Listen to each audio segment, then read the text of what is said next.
As I already discuss that कि bioenergetics में different हम डिस्कस कर रहे होते हैं एनर्जी ट्रांसफॉर्मेशन को और एनर्जी की कन्वर्जन को.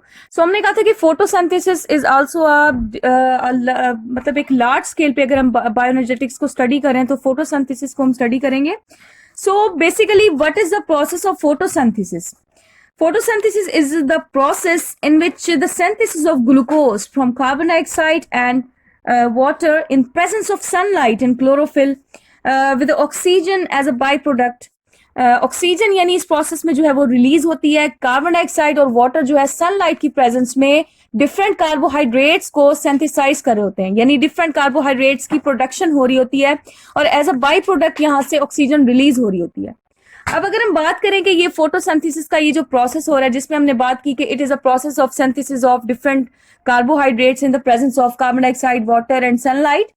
तो अब ये प्रोसेस किन के अंदर हो रहा होता है, किन लिविंग ऑर्गेनिजम्स के अंदर हो रहा होता है? So this is a biochemical reaction which occur in plants, some bacteria, some algae, यानी जो प्रोटिस्ट होते हैं, एल्गी हैं, उनके अंदर भी ये रिएक्शन हो रहा होता है. जिनके अंदर ग्रीन पिगमेंट क्लोरोफिल पाया जाता है, उन तमाम ऑर्गेनिजम्स के अंदर फोटोसिंथेसिस का प्रोसेस होता है. सो इसकी जनरल इक्वेशन में 6 कार्बन के कंपाउंड्स होते हैं, 12 वाटर के मॉलिक्यूल्स होते हैं. इसी तरह से लाइट एनर्जी जो है वो सनलाइट की जो एनर्जी है ये यूज हो रही होती है. तो ये फॉर्मेशन करते हैं C6H12O6. इसी तरह से 6 जो है वो ऑक्सीजन के मॉलिक्यूल और 6 वाटर के मॉलिक्यूल जो है इस रिएक्शन से रिलीज होते हैं. सो अगर हम बात करें कि अब इसके लिए कौन कौन सी चीजें हमें रिक्वायर होती हैं किसी भी प्रोसेस, फोटोसिंथेसिस के प्रोसेस में, तो फोटोसिंथेसिस के प्रोसेस में इनटेक ऑफ वाटर हो रहा होता है, जो कि रूट्स के जरिए प्लांट जो है वो वाटर को इनटेक कर रहा होता है. इसी तरह से अगर हम कार्बन डाइऑक्साइड की बात करें तो कार्बन डाइऑक्साइड जो है वो एटमॉस्फेयर से प्लांट जो है वो ले लेता है. तो अब अगर हम बात करें कि ये जो फोटोसिंथेसिस है इसकी बेसिकली कितनी स्टेजेस हैं, तो basically photosynthesis has 2 stages. One is light reaction and the other one is dark reaction or Calvin cycle. So one by one we will discuss about it. So first stage of photosynthesis is light reaction. तो light reaction को हम कहते हैं कि this is also called Z scheme or Hill's reaction. सबसे पहले इसको एक साइंटिस्ट था हिल्स जिसने इसको डिस्कवर किया था, तो दैट्स वाई इसी के नेम पे हम कहते हैं लाइट रिएक्शन को this is all hills reaction और जी स्कीम. सो इसका मैकेनिज्म हम डिस्कस करते हैं कि सबसे पहले जब सन से लाइट आ रही होती है तो it cause the photo excitation of electron. इसकी वजह से हमारे ये जो क्लोरोप्लास्ट के अंदर थाइलाक्वाइड्स हैं, ये पता होना चाहिए कि आपको लाइट रिएक्शन हो कहाँ रहा है. क्लोरोप्लास्ट के अंदर ये जो थाइलाक्वाइड होता है, इस थाइलाक्वाइड की मेम्ब्रेन के अंदर लाइट रिएक्शन हो रहा होता है. तो अब इस थाइलाक्वाइड के अंदर जितने भी यहाँ पे फोटो सिस्टम्स मौजूद हैं, ठीक है, फोटो सिस्टम बेसिकली पिगमेंट्स के क्लस्टर्स को कहते हैं. जब इन पे लाइट पड़ती है, सन की लाइट पड़ती है, तो इलेक्ट्रॉन्स जो है ये एक्साइट हो जाते हैं. लाइट को एब्जॉर्ब करने के बाद उनका एनर्जी लेवल इंक्रीज हो जाता है. इसी तरह से इलेक्ट्रॉन्स फिर वहां से इमिट होके एक चेन की फॉर्म में, यानी इलेक्ट्रॉन ट्रांसपोर्ट चेन की फॉर्म में जो है वो आगे एक से दूसरे इलेक्ट्रॉन कैरियर के पास मूव करते जाते हैं. ठीक है, उसके साथ ही यहाँ पे फोटोलाइसिस ऑफ वाटर हो रही होती है कि वाटर की स्प्लिटिंग. फोटोलाइसिस का मतलब होता है लाइट की प्रेजेंस में वाटर की स्प्लिटिंग होना, यानी lights also break the water molecules and oxygen is released. ठीक है, जब लाइट की प्रेजेंस में इस वाटर मॉलिक्यूल की स्प्लिटिंग होगी तो ऑक्सीजन रिलीज हो जाएगी और हाइड्रोजन सेपरेट होके आगे ट्रांसफर हो जाएगी, और यही हाइड्रोजन जो है ये आगे हमारे लिए हमारी फॉर्मेशन करेगी NADP की इंटू NADPH में.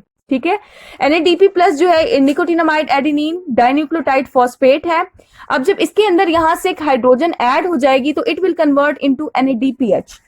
तो इसी तरह से इसकी अब 4 फेजेस ये हैं. First phase is photo excitation of electron, जिसमें इलेक्ट्रॉन्स जो है उनकी एक्साइटेशन हो रही है, इलेक्ट्रॉन्स इमिट हो रहे हैं और एक चेन में ट्रांसफर हो रहे हैं. ठीक है, अब सेकंड इसका स्टेज होता है या इसका मैकेनिज्म का स्टेप है इलेक्ट्रॉन ट्रांसपोर्ट चेन.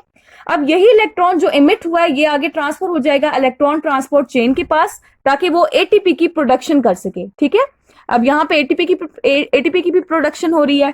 ठीक है, इसी तरह से अब उसके बाद होती है फोटोलाइसिस ऑफ वाटर, क्योंकि आपको पता है कि light also breaks the water molecule and oxygen is release. Light में जब वाटर के मॉलिक्यूल्स की ब्रेकडाउन हो रही होती है तो ऑक्सीजन भी रिलीज हो रही होती है. इसी तरह से hydrogen atom of water give electrons to chlorophyll and become ion. Hydrogen atom जो है ये अपने इलेक्ट्रॉन्स क्लोरोफिल को दे देते हैं और आयंस में कन्वर्ट हो जाते हैं, ठीक है। अब ये आयंस आगे फर्दर जो है वो मूव करते जाते हैं, तो इसी तरह से ये चले जाते हैं NADP प्लस के पास और ये उसको कन्वर्ट कर देते हैं या उसको रिड्यूस कर देते हैं NADPH में, ठीक है।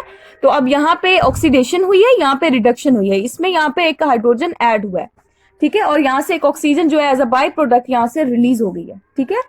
So the whole series of light reaction make the Z-shaped flow chart. That's why we call the light reaction as a Z scheme or Hill's reaction.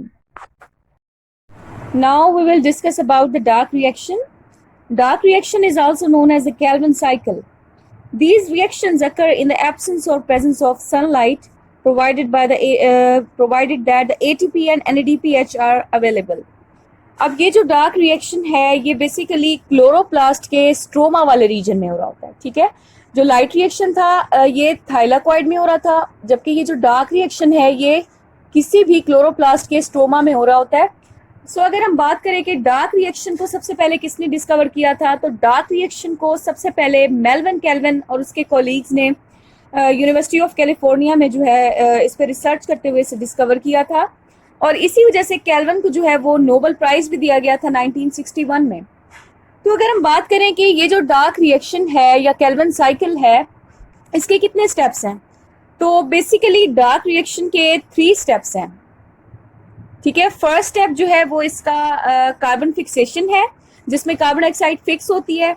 Second step इसका है रिडक्शन और third step इसका है regeneration, ठीक है। तो one by one we will discuss about the different steps of Calvin cycle.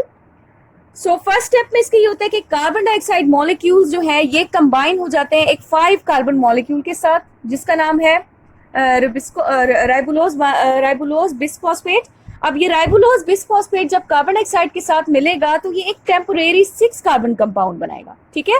उस temporary 6 carbon compound को कहते हैं राइबुलोज 1,6 बिसफॉस्फेट, ठीक है। इसी तरह से अब ये जो टेम्परेरी 6 कार्बन कंपाउंड बना है इसकी फिर फर्दर ब्रेक डाउन हो जाती है। ये कंपाउंड जो बनता है ये स्टेबल नहीं है, दैट्स वाई ये कन्वर्ट हो जाता है 2 मॉलिक्यूल्स ऑफ 3 कार्बन कंपाउंड, ठीक है। ये देखें 3 कार्बन कंपाउंड पर मुश्तमिल ये एक कंपाउंड है, इट इज अनदर कंपाउंड। सो अब ये जो 6 कार्बन कंपाउंड था ये कन्वर्ट हो गया 2 मॉलिक्यूल्स ऑफ 3 कार्बन कंपाउंड, ठीक है। तो इसमें कार्बन की फिक्सेशन होगी। अब नेक्स्ट इसका स्टेप होता है रिडक्शन का। The 3 carbon compounds are reduced to 3 carbon carbohydrates by using ATP and hydrogen from NADPH। अब ये देखें कि ये कन्वर्ट हो रहा है इनटू कार्बोहाइड्रेट्स। अब ये यहाँ पे इस स्टेप में ATP को भी यूज करा है, ATP कन्वर्ट हो जाता है ADP में, यानी यहाँ पे एनर्जी यूज हो रही है।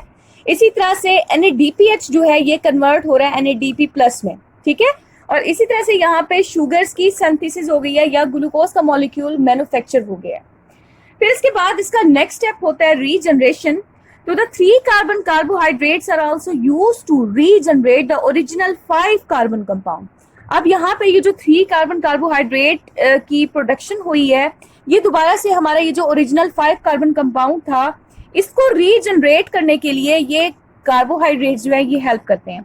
इसी तरह से this step also utilize ATP।